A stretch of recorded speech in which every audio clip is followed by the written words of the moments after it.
Hey crafty friends, welcome back to the channel. This is Rick. We are talking about using an analogous color scheme today, and I have picked my color combo from the color cube, and I'm using 189. The color cube has the color image of the color inspiration plus the color swatches, and it has everything you have, your tint, your tone, and shadow on the back.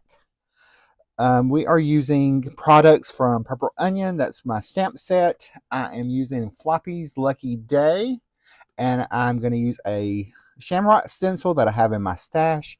I'm starting out with the greens. We're going to stick mainly on that whole green side of the color wheel.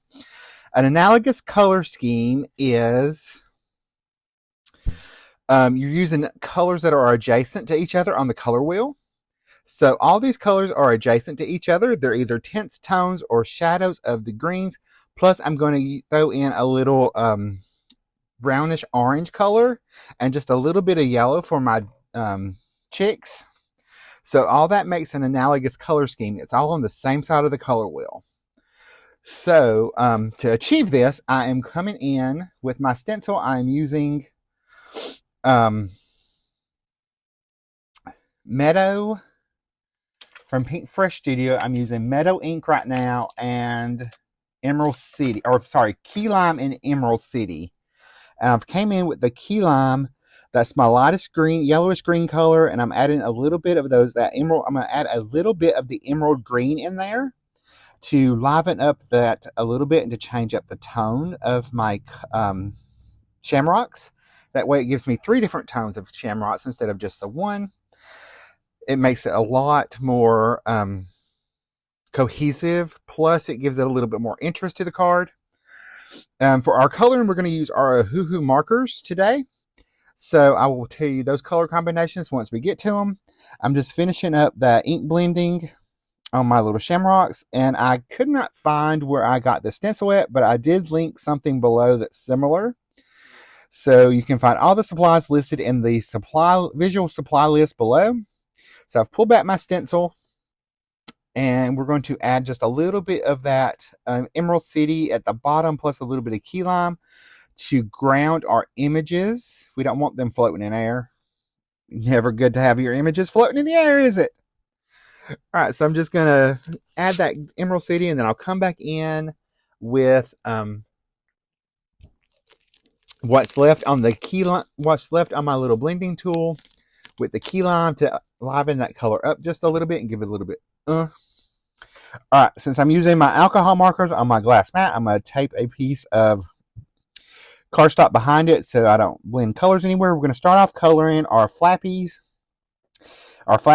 and I'm using BR1, BR2, BR3, and E490. I'm starting off with BR1 in that's my darkest color, so I'm putting that in my shadow areas. This is that red, orange shade on the analogous color scheme. So it ties in everything on from orange over to green, and I don't have any blue green. So everything from orange over to green, that's analogous. So you got orange, yellow, green, green. And all those shades, tints, and tones in between there that will fit into that. So I'm coming in now with BR2 and BR3. Oh, we're blending that. I'm sorry. Now I'm using BR3. I think. No, I was still BR2. Was blending out BR1. See what happens when I'm looking off? Now I'm coming in with BR3 and blending out my BR2. And remember, when you're blending your markers, you want to slightly go over your previous color so you get a nice blend. I thought the brown dog, which is a natural orange, or an earth orange considered in the art world. So it complements the greens in my card very nicely for a good analogous color scheme. Now I'm coming in with that E490. It's just E490 if I could talk. So I'm going to blend that out. That's my last color, and I ended up going over the entire Flappy's entire body to blend everything in and make it nice and cohesive with that marker. It just gave it a little bit more oomph. Now I forgot to blend his tail, so I'll go back and do that. And I'm going to blend out his little nose a little bit. I should go in and add a little highlight on his nose, but I didn't, and I need to go back and do that, and I need to add a little of my black gel pen to his eye. All right, for our chicks, we are using Y3, GY6, and GO20. These are yellows that are on the greener side of the color of the Hoo marker coloring system. They do have a little bit, a tint of green in them. I started out by putting the GO20 in there as my lightest color, and then I'm put in my shadows, which was Y3, and I'm blending that out with GY6.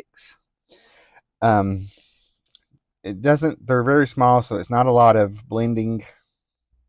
But remember, anywhere an object is overlaying another object, you're going to have a shadow. And I put all my shadows on the right-hand side because they were facing to the left. So that's where my light's coming from, is from the left. Now we're going to come in and color our shamrocks, and I'm going to use GY3, GY4, and GY7 for that. So I'm going to start off with GY7 and map out the entire shamrocks. That way I know that's the color I'm wanting. We've talked about color mapping in the previous one palette video and some other marker coloring videos. So I'm going to just color map those in. And then I'm going to come in and start off with my darkest color, the GY3, and I'm going to add that where I'm going to add it on the stem, and I'm going to add it anywhere the artist drew the lines, in the middle and up on one side of each of the for the leaves of the shamrock. Are they leaves? I don't know. I'm pretty sure they are. All right, so I'm going to blend that GY3 out with the GY4 and then add in my highlight again with the GY7 and just blend that out completely. And I'll do that for all of the petals of the shamrock, the large one. So I'm blending that GY3 out with the GY4. It's a good yellow green shade. Hoo puts the predominant color on the front and the subcolor in the back of their number system. I've talked about this in a previous video that they do know that this is an issue and they are working on a different numbering system or to make it more cohesive. For the small shamrocks, I'm just going to add in just a little bit of those three colors and then just blend them out. Most of them were GY3 and GY4 with just a touch of GY7 since it's very small images. So that gives me my yellow-green shade. And if you remember on our color inspiration card from the Color Cube by Sarah Renee Clark, we have that pistachio, the meadowlark, which is the green-yellow, and then another apple green, which is a green-yellow, and then we have move into more of the traditional greens with the forest green and the dark green. So for those shamrocks, I'm coloring those the same way. And I will pull in some of those other colors in my other elements of my card design. As I said, if I could talk today, we would be cooking with grease. Now I'm going to ground my images a little bit more because we need some shadows. So for my shadows, I did pull in my cool gray 050 and the green gray 020. I started out with the cool gray 050 and I'm blending that out with the green gray 020. And I just placed it underneath where they were. Now I'm going to put this back in the color wheel, and I'm using a stencil from Tailored Expressions. It's just the masking squares.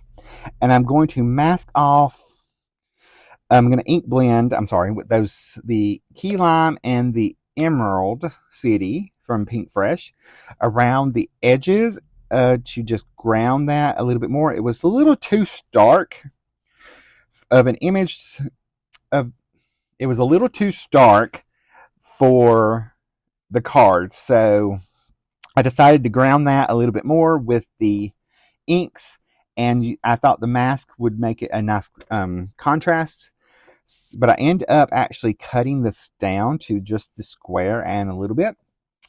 But I started off with the key lime, and I'm going to blend that in. I'm going to blend in the Emerald City and blend both those together. And basically the Emerald City is just going to go around the edges. And that kind of gives us our fourth shade of green in there, which would be the forest green according to the color card.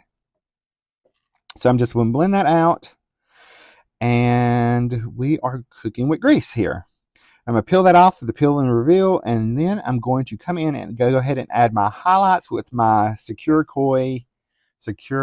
Jelly Roll number 10 white gel pen. And for the smaller images, I just kind of added little dots on each of the leaves of the 4-leaf clover or shamrock. And for my larger images, I did do my traditional line and dots. And remember, on your highlights, you can do them however you like. Sometimes you might want to add a little bit more, a little bit less. Now, this is where I decided to come in and cut down that panel. I'm going to cut it down. I believe I ended up cutting it to 3 1/4 by 3 1/4. No, 3 1/2 by 3 1/2. So I'm going to cut this down. At first, I thought about leaving a little line of white around the edge, but now I've decided no, I should just cut that off and make it a nice little square. So I'm just going to cut that off. You can probably hear Rodney in the background outside barking, because apparently Charles just got up and from taking his little nap, and he is taking Rodney out again. I just took him out before I came out to the studio. So I'm just going to clean up all those edges, make sure they're nice and even. And now I'm pulling in this nice aspen color cardstock from Basil. It's Basil's Basics. And then I found this pattern paper in a Christmas pad that I got at Hobby Lobby. It's called Winterland Cabin. And when I was thumbing through them, it had this perfect little plaid pattern that had my 2 darkest colors in it. So I'm going to use that. I've cut down my panel, and we're jumping over to our sentiment. Sorry about that. And my sentiment is the Happy Sentiment set from Pepper Onion Designs. I'm going to heat emboss that on the aspen cardstock. I'm just going to take and cover that with my sticky ink from Wow, and I'm going to use my Superfine Gold embossing powder from Wow and heat set that. This is a sentiment set that has different holidays in it. It has Thanksgiving, Christmas, Halloween, New Year's, or not Christmas, but Happy Holidays, Valentine's Day, Happy Easter, and Happy St. Patrick's Day. So now I have a whole sheet of these sentiments that I can cut down and use for those occasions. I'll just stick them in my little sentiment box, and there we go. So I brushed off that powder from my rabbit hole powder tool. And I'm just going to cut off the sentiment that I want. I'll save the other ones. I'm just going to cut it into a nice little banner. And I'm going to trim off the edge over there just a little bit. I'm going to end up cutting that down. I'm pulling in my card base, and I'm going to go ahead and start attaching my pieces together. So I've got my little focal image here that we have colored and has my 3 lightest colors on there. And then I'm going to add my pattern paper, which just was the perfect little match, that it was just such a coincidence.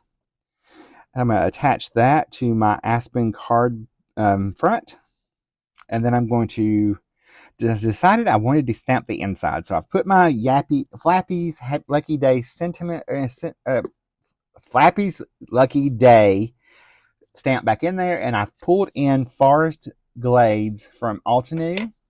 And I'm going to stamp that down. And the sentiment for that was actually from Purple Onion, but I don't have a name for it because it was just a little freebie that came in my order. I'm going to add my card front now to my card base, just leaving a nice 1/8 of an inch border. And we are going to attach our Flappy here with some foam tape to get that nice and popped up, so we have a good little image. So you can see how just using an analogous color scheme can really make your cards so cohesive, because it makes the coloring a lot simpler because everything's right on the same side. You don't really have to think about it. So it makes it really helpful, and it keeps it really cohesive. If you don't have a color wheel, I will try to link one in the description in the visual supply list below that I like. So I would suggest getting one. They're very helpful. Okay, I'm going to add my sentiment. I'm using 1mm foam tape from scrapbook.com to pop that up. And I'm going to put it off to the right-hand side. I'm going to add my little glue. Y'all know my glue trick. So I'm going to pull in my T-square, and I'm going to make sure that sentiments line up. And even though with the T-square, I'm not quite sure if I got it lined up right or not when I was looking at the card in the house the other night. I don't know. All right, so to finish off my card, I'm going to add a few of the Emerald City jewels from Pink Fresh Studio. They were the perfect little color match. and ties into our whole color scheme. And I do know that these supplies are still available on the Purple Onion website. I'm not affiliated with them, but I did love their stamps, and I've been looking at them for a while, so I decided to order them when they came out this month. There is a look at my color card and the card that we made with that color combo, the analogous color scheme. There's another look at my card. If you like this video, you're probably going to like this video coming up right here. Bye, guys. Love you.